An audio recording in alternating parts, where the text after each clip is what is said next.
En Côte d'Ivoire, nous venons d'apprendre une information, nous venons de tomber sur une vidéo qui est très grave. De cet après-midi 24 octobre 2025. Famille, Apalou Touré, d'Alassane Drama Ouattara, le chef des milices, ordonne à ses éléments de tirer à balles réelles avec de la grenade sur les manifestants non au 4e mandat.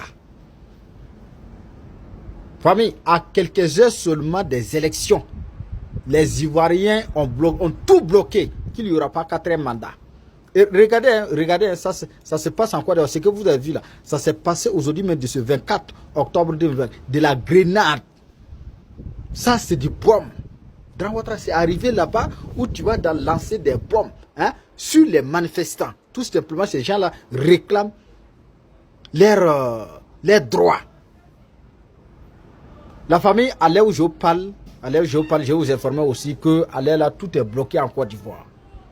Les Ivoiriens se sont mobilisés pour dire que pour annuler, pour mélanger cette élection-là. Il n'y aura pas élection en Côte d'Ivoire. Les Ivoiriens se sont mobilisés jusqu'à Yamoussoukro. Ils ont mis couvre-feu là-bas. À Daloa, ils ont mis couvre-feu là-bas. À San Pedro, ils ont mis couvre-feu là-bas. À Dabou, ils ont mis couvre-feu là-bas. Sur 40% des territoires ivoiriens, aujourd'hui, il y a couvre-feu. Ah, mais malgré le couvre-feu là, ça chauffe, ça trempe. Demain, je suis pas sûr que ça veut dire que ça va pas devenir autre chose. On dit qu'il n'y a pas élection. Ah, mais regardez ce que les milices d'Alassane Drama Ouattara sont en train de faire. Lancer de la grenade sur les manifestants non au 4e mandat. C'est incroyable. Ça seulement, c'est en Côte d'Ivoire. Moi, je vois tout ça là. Sinon, je n'ai jamais vu ça dans un autre pays. Et avec Togo. Avec Togo, des fois, Yassingbe. Ah, mais c'est la même chose. Drama Ouattara, il appelle Fort Yassingbe son chef doyen. Donc, c'est la même chose là. Ah, c'est arrivé. Quand c'est bon, c'est bon. La famille, nous venons d'apprendre une information venant de la Côte d'Ivoire de cet après-midi 24 octobre 2025. Il semble que c'est sur Alassane Drama Ouattara. Nous venons d'apprendre que le régime ouattarien vient de faire couvre-feu à Yamoussoukro de ce 24 octobre 2025. Il a mis couvre-feu à Yamoussoukro. Ça veut dire que c'est très chaud. Élection qui doit se passer dans la joie là, en Côte d'Ivoire. La majorité sont mécontents. La majorité des Ivoiriens ne sont pas d'accord avec le 4e mandat d'Alassane Drama Ouattara. Ah, mais il veut forcer. Voilà, parce que c'est lui qui monopolise tout ce qui se passe en Côte d'Ivoire, l'armée, police, la gendarmerie. Il a tout confisqué. Et vous voyez, ça c'est bon ça. Donc, c'est ça qui est là. Je reviens avec plus de détails, mes chers amis. Ah, mais j'aurais appris aussi que le peuple de Yamoussoukro, ils ont dit couvre-feu ça là, qu'ils ne vont pas respecter. Ado, tu es tombé sur les gens. Tu vas partir. Je dis bien, tu vas partir. Il faut avoir honte. Il faut avoir pitié de toi-même. Il faut avoir pitié de Dieu. Il faut démissionner maintenant, Ado. 90% des Ivoiriens te vomissent. Qui n'ont pas besoin de toi. Ah, mais toi, tu veux... Bon, souvent, même, moi, j'oublie que ceux-là, ils sont venus au pouvoir avec des armes. C'est ça qui me fatigue là.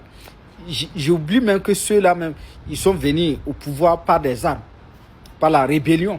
Donc, c'est normal. J'ai décidé de demander pardon à mon jeune frère, Goïta Assimi. La famille.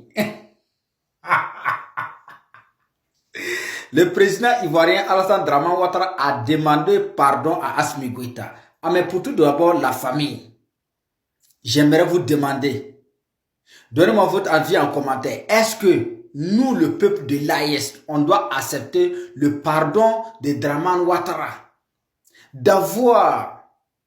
d'avoir essayé plusieurs reprises pour déstabiliser le Mali, pour déstabiliser le Burkina Faso, pour déstabiliser le Niger. Est-ce que nous devons accepter ça? Ça, c'est pas affaire du président malien, son excellent, le colonel Assimi Goïta. Ça concerne à tout le peuple de l'AES. Voici ce qui est écrit. Voici ce qui est publié sur la page officielle du président ivoirien Alassane Dramane Ouattara sur sa page X. Il a dit ceci: j'ai décidé de demander pardon à mon jeune frère Assimi Goïta. J'ai mal agi en tentant de déstabiliser son régime. Je lui présente mes excuses les plus sincères ainsi qu'au peuple frère du Mali. La famille, dites-moi en commentaire, est-ce que nous, le peuple de l'AES, est-ce que nous devons accepter le pardon du président Alassane Dramane Ouattara? Quant à moi, j'ai dit non. Son pardon là, il n'a qu'à garder pour lui seul. Parce que qu'est-ce qu'il n'a pas fait? Envoyer des 46 mercenaires pour aller déstabiliser le Mali. Envoyer des mercenaires à Tinzaouantène. Qu'est-ce qu'il n'a pas fait? Des tentatives de déstabilisation au Burkina Faso. Il a essayé même, il avait organisé pour envoyer un bataillon pour aller tuer des Nigériens. Mes chers amis, est-ce que nous, le peuple de l'AES, est-ce que nous devons accepter le pardon de Dramane Ouattara? Je suis le premier, je dis non, jamais. Il n'a qu'à garder ces pardons-là. Ah mais quand c'est comme ça, il faut savoir que c'est fini pour lui. Quand c'est comme ça, quand un politicien veut revenir en arrière et puis il reconnaît ses torts, il faut savoir que c'est fini pour lui. Ah mais nous on dit non. Nous le peuple de l'AES là, on va plus te suivre dans tes bêtises là. En 2025, Laurent Gbagbo ou rien. Président Laurent Gbagbo ou rien. Président Laurent Gbagbo ou rien. Les fils dignes qui sont comment on appelle là, en Côte d'Ivoire, qui ont déjà leur carte là, voter Laurent Gbagbo en 2025. Maximum de partage si tu es un vrai fils digne d'Afrique.